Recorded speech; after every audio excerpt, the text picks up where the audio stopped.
Salutations, one and all, and welcome to RWBY Recapped. So let's have a gander at episode 6 of Volume 9. Here's the obligatory spoiler warning, so if you haven't seen that episode yet, go do that first. We begin with Jaune informing Team RWBY about what happened to him. He landed on a beach just like RWBY, and I can only assume that this is a very long beach. It looks like it was in the same acre based on the environment, but Jaune finds a tree with old-timey pocket watches hanging from it. Once he picks one, time starts moving in reverse at a frankly astonishing rate, only to go back to normal when he smashes the watch he picked. So this explains how he's so much older than everyone else, but not how Neo landed so much later than everyone else. This also raises the question of what happens if any random person of this place decides to do the same thing. The more strange things you introduce, the more you have to think about how they interact with everything else. But after he explains this, they move back outside and have somehow gotten from the top of that flower structure into a field. There was probably more travel that we didn't see, but this is an abrupt change of locale. We get more melodrama here, with RWBY saying, "We lost Atlas and the relic," and Weiss claiming, "We risked their home to save the relic." The latter point conveniently ignores the fact that Atlas was already risked. More than that, it was done. Nothing was saving Atlas. I've said it before, and I'll say it again. Salem was there with the nigh-invulnerable Monstro, and she had that river of infinite grim. There was no saving Atlas. Putting Atlas in the sky would have only delayed that inevitability.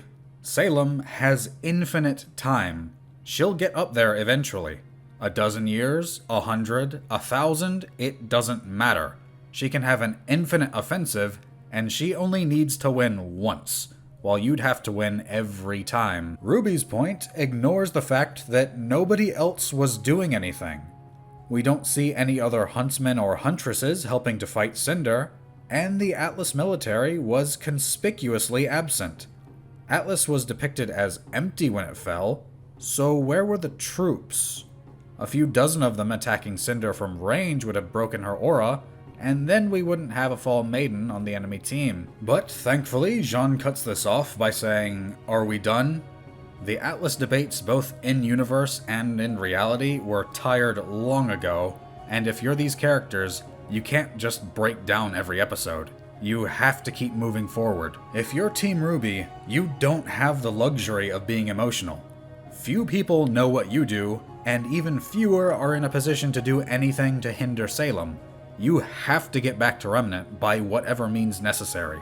You don't have room for moping. This is unfortunately something that has become increasingly common in modern media.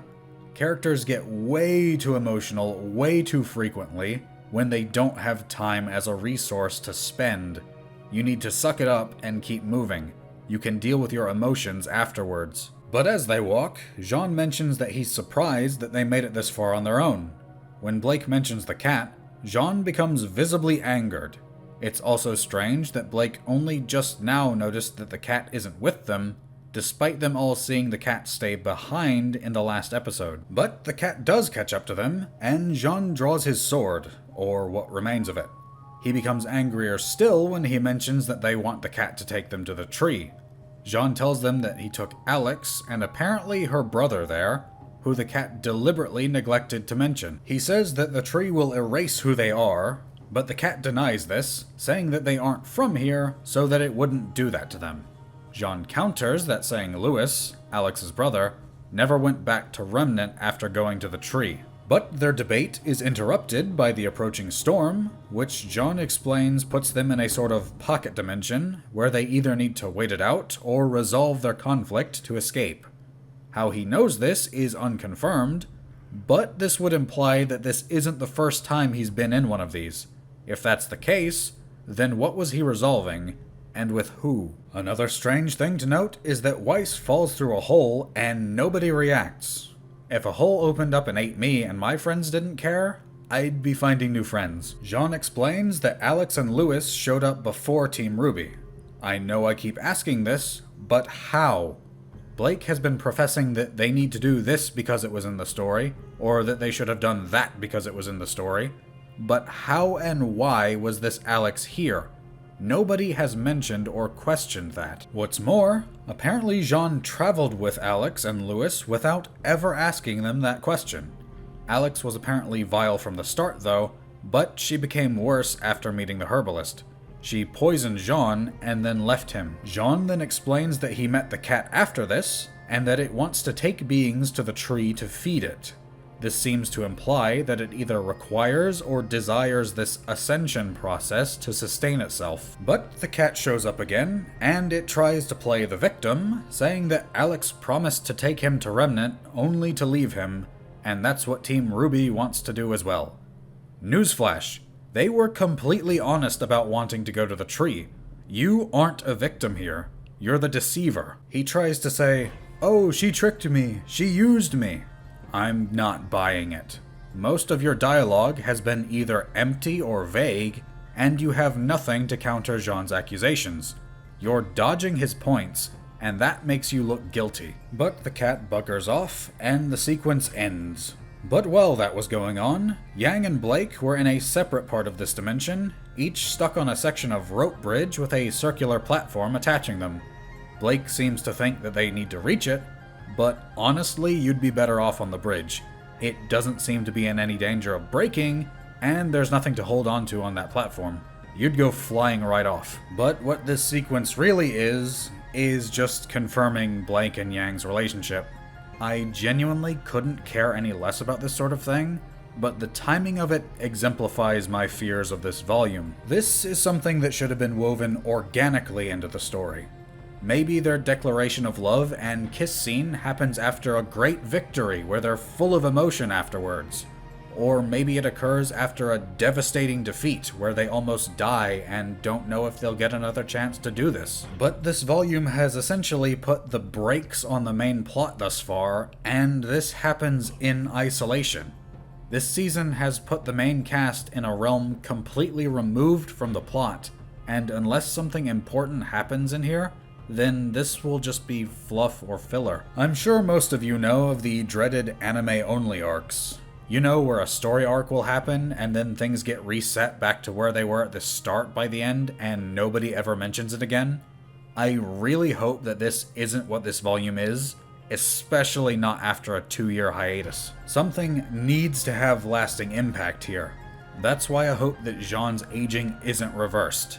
If that gets reset, and there isn't something like a relic down here or something left by the gods that could be used against Salem, then you could probably just skip this volume and go straight from 8 to 10. This brings me back to the point of Alex and this new character, Louis. Maybe Louis was one of Ozma's previous lives, and he put Beacon's relic here. That would answer both how Alex was here and why Salem can't find Beacon's relic, despite owning the Academy now. But Jaune then takes Team RWBY back to his hut and reveals that he found Crescent Rose. When RWBY sees it, there's this bizarre effect where we hear static or white noise, and the edges of the screen get dark and fuzzy. Why that is, I can't say. RWBY then asks Jaune what happened to Louis. He hesitates for a moment, then states that he believes that Alex sacrificed him to the tree to escape. His hesitation concerns me though. Was he not telling the whole truth? Why would he do that? But the closing shot of this episode is the most confusing. RWBY appears irritated by the sight of her own weapon, and then slams the lid on its crate shut. Why? That's your weapon that you've been trying to find. You're probably going to need it. I don't know what this melodrama is trying to achieve. But there you have it. This episode was about half and half between plot and fluff, and when we only have 10 episodes, we don't have a lot of time for fluff. We still haven't seen Neo beyond her interaction with the Jabberwocker, or what her illusory copies of it were doing at that market, and we only have 4 episodes remaining. Whatever is going to happen needs to happen quickly, else we'll be in for another volume in Ever After, which hasn't been good for the story thus far. But what did you think of the episode? Leave your thoughts in the comments below, and leave a like if you're so inclined. and may you all have a weapon in each hand.